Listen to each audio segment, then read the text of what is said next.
Sugeng dalu Gus. Tinggi. Sebetulnya pertanyaan ini semoga saja yang sewu sekali tidak dalam posisi menyudutkan Anda. Tapi saya agak terusik tentang poligami.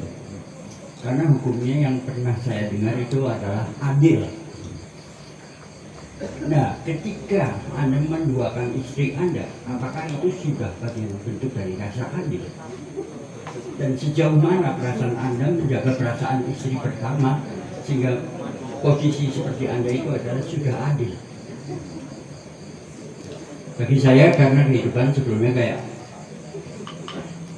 kehidupan itu seperti membangun sebuah piramid di mana ada banyak tumpukan tragedi, tapi di ujungnya cuma ada komedi. Itu yang saya tahu, dan bagi saya artinya mungkin kehidupan ini kalau kita sudah bisa menertawakan kehidupan itu sendiri, sebenarnya justru kita yang waras. Karena kehidupannya banyak sekali lelucon yang sebenarnya diabadikan pada kehidupan itu sendiri. Bagi saya filosofinya orang lima itu bernone lima mas. Yang satu ono kaya ketek, sing siji kaya wedhus, sing siji kaya nyun sewu, kaya asu. Tapi itu tergelar dalam kehidupan kita, dan kita nggak bisa menolak itu. Karena hukum di dalam filosofi tentang listrik, kalau cuma ada plus juga tidak akan hidup, pasti harus ada minyak. Itu saja mungkin. Matur nuwun, nyun sewu. Ini yang jawab hanya yang bisa cuma saya, yang Kamal belum bisa. Ampun. Konsep adil ya, poligami bisa adil, yang adil itu malah poligami. Kenapa begitu? Adil itu kan namanya zalim. Topi ini kalau saya pakai di kepala itu namanya adil. Nah, itu. Kalau saya pakai di kaki itu namanya zalim. Nah, itu. Nah, fitrah manusia, kalau saya itu nggak punya cita-cita poligami ya, tapi kan ini saya bilang takdir yang terlalu enak untuk dilewatkan. Itu sejak SMP itu saya belajar ilmu biologi. Karakter kelamin laki-laki, apakah itu hewan, apakah itu tanaman, itu adalah menyebarkan ke banyak betina. Gitu loh. Itu sunatullah la tabdila li sunnatillah. Makanya nanti seneng bojone tanggane.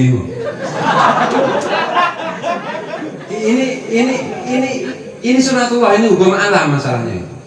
Kemudian karakter betina itu tidak pernah mau menerima pembuahan setelah dibuahi oleh satu pejantan. Problemnya di situ. Nah, kadang-kadang kan kita itu memahami keadilan itu kadang-kadang agak emosional. Kalau soal poligami misalnya, kita kadang-kadang itu mengacu kepada Barat. Karena Barat itu kan konsepnya begini. Barat yang di sini itu maksudnya kan Romawi kuno terutama, Yunani kan. Konsep mereka itu secara umum istri satu tapi melacur tiap hari. Di budaya timur nggak ada itu seperti itu. Gitu loh. Bahkan di sana itu anak yang mulai akil balik dia antar ayahnya untuk menjajal perempuan di tempat pelacuran. Itu biasa banget lah bagi mereka. Bahkan sampai hari ini tuh ada lagunya itu rada-rada gila, ocehanmu kan itu. Kamu cemburu, itu cuma teman bobok saja kan itu. Dan saya melihat ada seseorang lah, teman kenalan saya. Jadi dia kalau undang pelacur itu, yang undangkan itu, yang memanggilkan itu istrinya. Iya. Jadi mengundang pelacur itu seperti mengundang tukang pijat itu. Iya. Dan itu biasa aja. Nah, budaya timur kan nggak bisa begitu. Budaya timur itu kan lebih menjelaskan diri pada alam, memahami keselarasan dengan alam, kan? Memahami sunatullah, memahami hukum sebab akibat. Maka sebenarnya poligami itu adalah ajaran semua agama di timur. Gitu. Yang hari ini perspektifnya Barat. Nah, kebenaran kan memang tidak tunggal, Mas. Tidak tunggal, perspektif Barat seperti itu, perspektif timur seperti itu, kan itu. Jadi hari ini itu kan kita memandangnya poligami itu sesuatu yang bagaimana gitu kan itu. Karena hari ini kita dipengaruhi oleh cara berpikir Aristotelian kan. Jadi saya sempat ngobrol dikit sama Kang Maul tentang Ghazalian dan Rusdian kan gitu. Nah, bagaimana dulu di dalam sejarah abad pertengahan Islam itu para ulama itu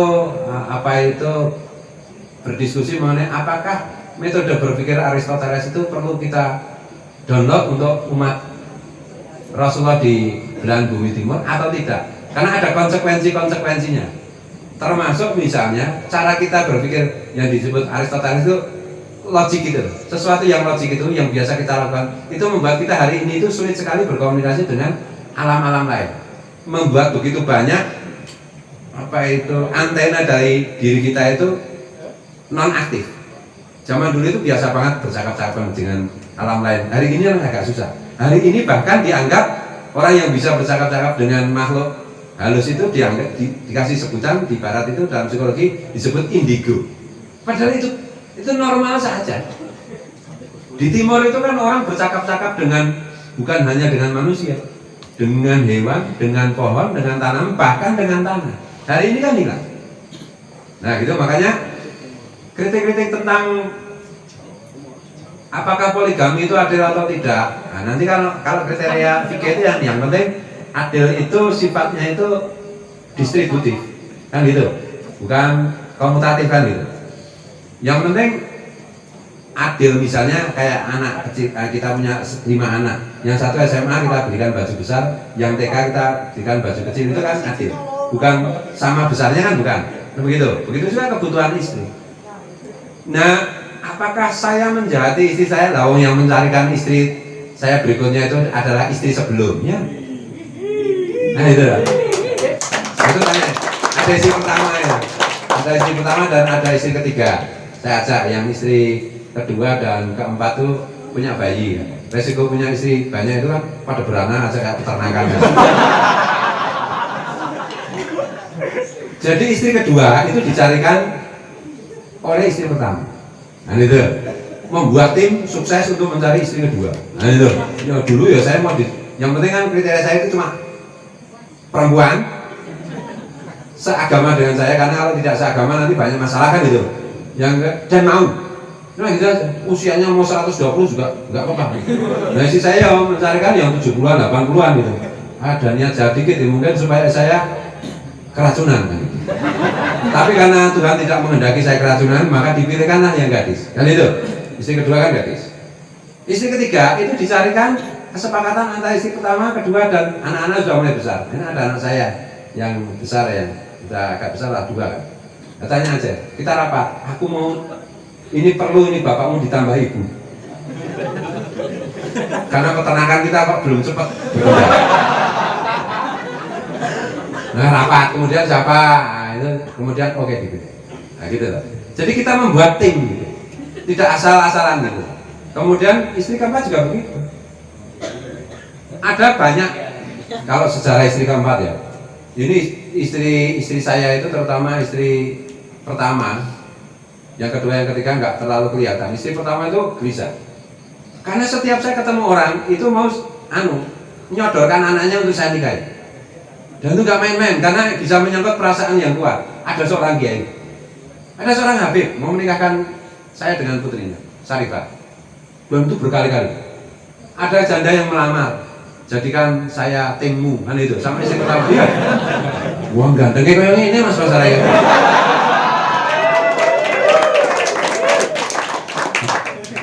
Ganteng piye wong untune wae wis do potol ya karena kuwi gitu. Nek seksi kita wis do potol gitu Mas. Nek sing kamu malah seksi kan. Jadi sejarahnya panjang. Maka hari ini itu ya kita kan ada tanah sama santri itu di pondok itu ya istrinya satu pekarangan semua. Rumahnya beda kan gitu. Rumahnya beda tapi satu pekarangan semua. Memang sulit dipahami poligami itu. Memang sulit gitu. Dan orang mengira bahwa poligami itu yang paling enak adalah si suami atau si ayah. Enggak. Enaknya enggak seberapa. Nanti itu ya paling lama 1 jam lah. Nanti itu. Kalau plek itu 4 menit. Nanti itu. Ngumpetnya itu. Karena kewajiban saya pahami dari nanti Kang mau bisa mengoreksi. Kewajiban seorang suami itu ar-rijalu qawwamuna 'alan nisa kan itu. Laki-laki itu kawamun itu saya maknai itu bertanggung jawab dunia akhirat, membahagiakan dunia akhirat. Karena kalau istri itu nggak bahagia kan berarti Rasulullah tambah sedih. Kewajiban suami itu kan membahagiakan istri dan anak-anak dunia dan akhirat. Dan itu kalau satu kan gampang, misalnya kalau mau itu gampang, istrinya agak ngambek dikit itu, agak rewel dikit udah disayang-sayang selesai. Coba kalau saya, istri pertama rewel, sayang, ini udah normal ya.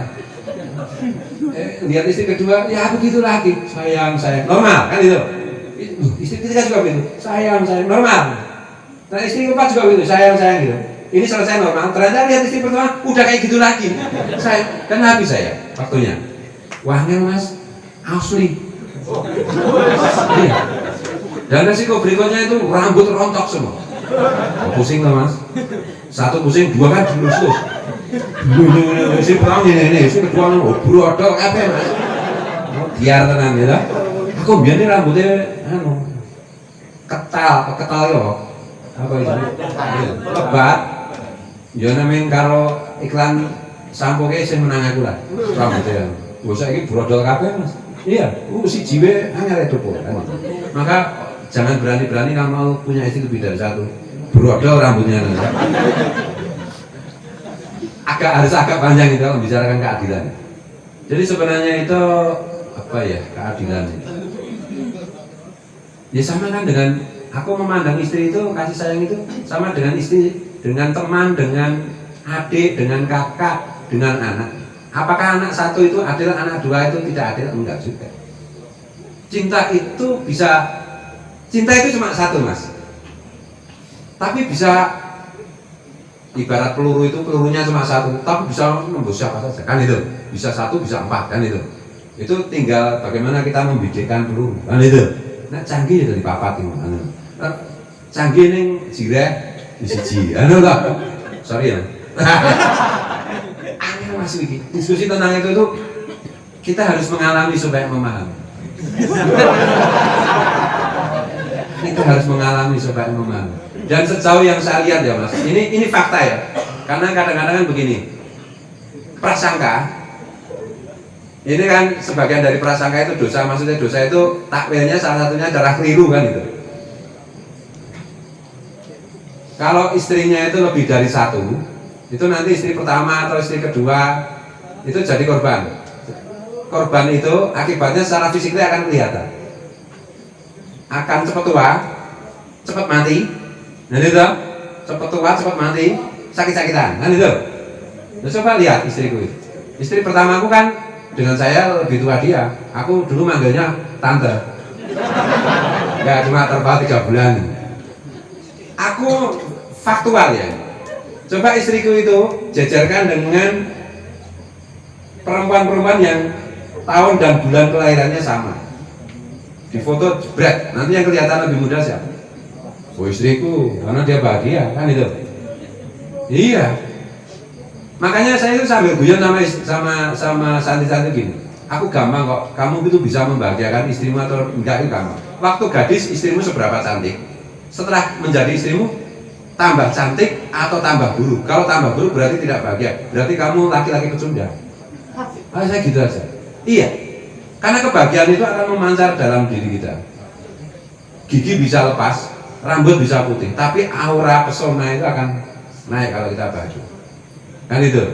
Sampai segitunya ya, rumitnya kayak gitu. Itu bahkan secara teknis, Syekh Abdul Qadir Jilani itu sampai berwasiat secara teknis. Wahai laki-laki, jangan kau pernah injal. Jangan kau pernah mengeluarkan sperma kecuali kamu minta izin istrimu. Sampai segitunya loh mas. Orang melakukan serat curut ya. Bagian aku masih merabi repot ya. Sudahkah? Kenapa minta izin itu? Kalau minta izin itu istrinya, artinya sudah merasa cukup. Nah, laki-laki hari ini kan menjadikan istri kan cuma sebagai WC, tempat membuang. Nah itu tidak menjadikan mitra untuk meraih udara surga. Nah, kata Imam Al-Ghazali, orgasme itu adalah kenikmatan dari 1/1 triliun nikmatnya menghirup udara surga. Nah itu. Iya, orang kalau sering orgasme itu dia berbakat lebih cepat lagi masuk surga. Jadi Imam Ghazali yang bilang nanti biar Kamal yang rek untuk kiai sesat, yo siap. Murtad yo sadat meneh. Ini kan ada Mas Gilang yang mau kawin misalnya. Itu jadi ngono lho Mas. Angel nanti bojo kae, yakin sumpah. Gitu. Itu kira-kira ini pertanyaannya soalnya berat banget ini. Aku menjawabnya mungkin 40 hari nggak selesai Mas. Ini pertanyaan Gus Durian ini paling angel. Ya orang Gus Dur kan cerdas banget toh. Ya yang suka Gus Dur ya mesti cerdas banget toh. Pertanyaannya emang setengah menit dan jawab nanti megap-megap gitu. Kowe urung rampung kan ngono kan repotnya ini. Iya. Maka dipraktekke Mas, gampang.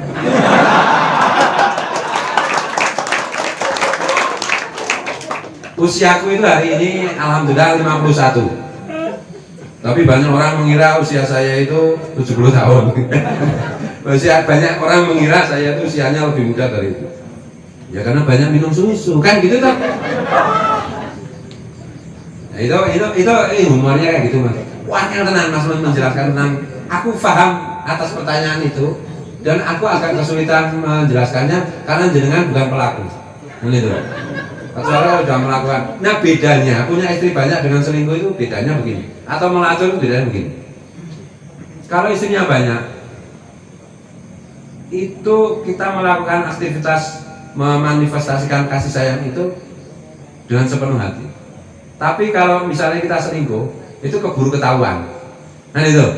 Dan itu secara psikologis itu memukul kita, memukul jiwa kita.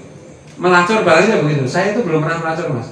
Saya tadi bilang juga sama sama Mas Firdaus ya, teman-teman saya seniman, ini udah terkenal. Saya itu terkenal sebagai laki-laki puritan. Saya dikasih lihat film-film yang ini, diprovokasi sama senior-senior itu, mau dipelonco. Kemudian diajak ke tempat pelacuran di SG itu, murid-muridnya Gus Miftah. Ya.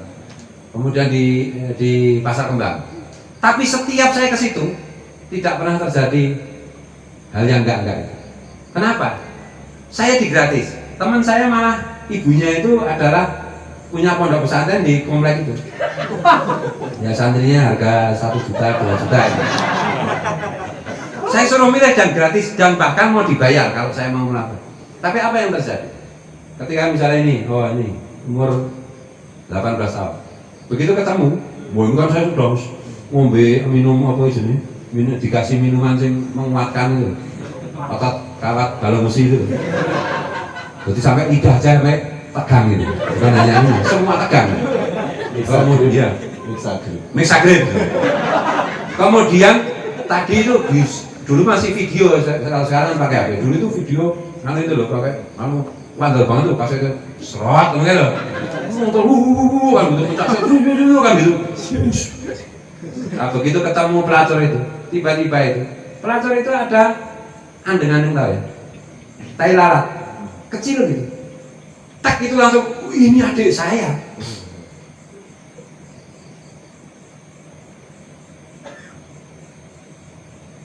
Bagaimana mungkin saya berzina dengan adik saya? Dan bagaimana pelacur itu kalau adik saya? Saya membayangkan orang menzinai adik saya, bagaimana saya bisa menerima? Langsung Mas, lemes kabeh itu. Langsung gitu. Iya, ilatnya langsung ngomong. Itu. Lain hari, tak gitu. Pelacur ini aku wis cocok banget wis anu lah ini tipe gue lah. Senyum dia, sit gitu. Saya melihat senyuman ibu saya, mampus saya. Lu kalau ini ibu saya yang jadi begini gimana saya? Nah itu, jadi gagal terus Mas. Kalau nggak percaya tanya lah seniman-seniman Jogja itu, sing sedorek lah, UKWS domot gara-gara kamu gitu. Iya, benar itu. Kemudian ternyata kan ada hadis itu. Kalau kamu berzina, ingatlah kamu mungkin punya adik, kamu mungkin punya kakak, kamu mungkin punya apa jenenge ibu. Apakah rela kalau ibumu dizinai? Itu sebelum kenal hadis itu, aku mengalami hadis itu Mas. Dari situ saya simpulkan sebenarnya, dan nanti ada konfirmasi ilmiahnya ya, bahwa dalam diri kita itu sudah ada Quran, sudah ada hadis. Itu loh. ada surat, ada ayat-ayat qauliyah, Quran, hadis dan seterusnya. Ada ayat-ayat qauliyah. Tinggal kita itu, kata Rasulullah, kalau orang itu baik dapat Islam lebih baik lagi. Nah itu, karena dalam diri kita sudah ada. Maka saya berani bilang, gunakan akal sehat dalam beragama. Mungkin keliru akal sehat kita, tapi kalau kita berpegang teguh pada akal sehat hari ini, itu jauh lebih aman daripada berpegang teguh pada dalil. Karena dalil hari ini lebih banyak disalahgunakan. Sampai segitunya, Mas. Ini mohon maaf ya, nanti kalau dibilang murtad, ya bilang aja kalau saya murtad tak sadar lagi kan itu. Wah, ini Mas nanti Mas. Pengalaman saya tentang perempuan itu, ngeri. Ini loh. Ada seorang sutradara film yang cuma nyutradari satu film dan bagus. Filmnya namanya Cut Nyadin. Kenal lah, itu seniman besar lah. Nah, Eros, Mas Eros itu. Waktu saya belum kawin. Kamu itu baru mengenal perempuan kalau setiap kamu melihat perempuan, kamu lihat kecantikannya. Nggak peduli warna kulitnya, nggak peduli dia itu merongos atau tidak merongos, nggak peduli dia hitam atau kuning, nggak peduli dia itu tua atau muda. Kamu melihat pesona perempuan, keseksian perempuan. Seksi itu kan sesuatu yang menarik, mempesona, kayak istri tetangga ya. Maka kamu baru paham tentang hakikat perempuan. Tapi kalau kamu masih bedakan, oh yang kuning itu yang cantik, oh yang hitam tidak cantik, oh yang sumbing itu tidak cantik, oh yang tidak sumbing itu cantik, kamu belum paham mengenai hakikat kecantikan yang diciptakan Tuhan, yang merupakan pancaran dari keindahan Rasulullah. Sekarang itu saya lihat perempuan itu semua cantik. Makanya saya bilang sama istri pertama itu, dulu itu, carikan istri yang penting perempuan, seiman dan mau. Usianya berapa enggak masalah, aku sudah punya anti racun dalam diriku. Ya, semua perempuan itu cantik, semua laki-laki itu ganteng. Wih angel Mas, yakin harus dialami. Orang mau teori ini Mas, bener itu. Makanya sampai hari ini ya alhamdulillah lah, saya itu kalau soal gitu-gitu itu melacur itu enggak. Alhamdulillah gue nih sesuk. Dikasih ganja masih terus aku lali itu. Dan kalau soal narkoba sejak dulu memang saya takut. Saya nakal secara pikiran. Saya nyoba agama, saya melawan Tuhan, saya ateis, saya deklarasikan diri saya ateis macam-macam ya. Tapi saya itu memang agak penakut kalau soal narkoba. Kenapa? Saya khawatir kalau saya mabuk saya kehilangan akal. Kalau saya kehilangan akal, habislah saya. Apapun bisa terjadi, tidak atas kendali akal saya. Karena saya sangat menghargai akal saya. Itu aja problemnya, bukan dosa. Nek dosa aku rawat di masa. Gitu, aku ngerti Gusti Allah mau ngapura. Itu loh, mau putar apa, aku rawat di dosane. Medina aku rasa mengendalikan akalku itu. Karena aku berpikir maka aku ada. Waduh. Kesedihan itu. Nah gitu. Ya pernah itu ada wine gitu. Waktu itu saya lagi ngobrol-ngobrol sama jenderal-jenderal Orde Baru. Ini wine ini harganya $100.000 dari Prancis gini-gini. Kan cuma pada minum. Saya itu enggak, saya ngicipi aja ini gini. Oh gini tuh wine larang, wine mahal, cuma gitu. Saya enggak berani minum. Saya berani minum itu cuma bir. Karena bir itu enggak bikin mabuk. Minum bikin kekoyo kan itu. Iya, dan bir itu ikhtilaf dalam, nanti kalau kita kembalikan ke fikih, bir itu ikhtilaf apakah itu termasuk khamr atau tidak. Kan ini. Ya, tapi kalau minum bir banyak kan tetap mabuk. Lah iya, nggak usah minum bir, makan nasi atau satu ember ya kamu mabuk juga kan itu. Tapi secara umum kan minum bir itu nggak bikin mabuk. Beda dengan wine, beda dengan yang lain. Itu cuma itu Mas. Aku ngaku Bloko Sutro. Nah, soal perempuan yang paling rumit. Karena kalau kita mengenal perempuan maka kita mengenal diri kita sendiri. Kalau kita mengenal diri kita sendiri maka kita mengenal Tuhan kita. Man ngarofa nafsahu faqad ngarofa rabbahu. Saya mengenali diri saya dimulai dari mengenali perempuan. Dan oleh karena itu butuh subjek penelitian yang beragam. Kan itu. Bukan objek, subjek penelitian yang beragam. Angel terang Mas jawabannya. Apunten Mas, saya nggak bisa jawab itu. Ini pertanyaan yang membuat saya mungkin yang bisa jawab justru yang belum pernah mengalami kamu. Yang mengalami aja sudah tidak bisa jawab, apalagi yang belum mengalami. Terima kasih untuk Gus Fuad. Aplausnya dulu.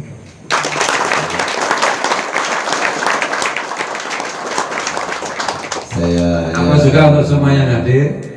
Oke. Dan super aplaus untuk guru kita Kang Maul.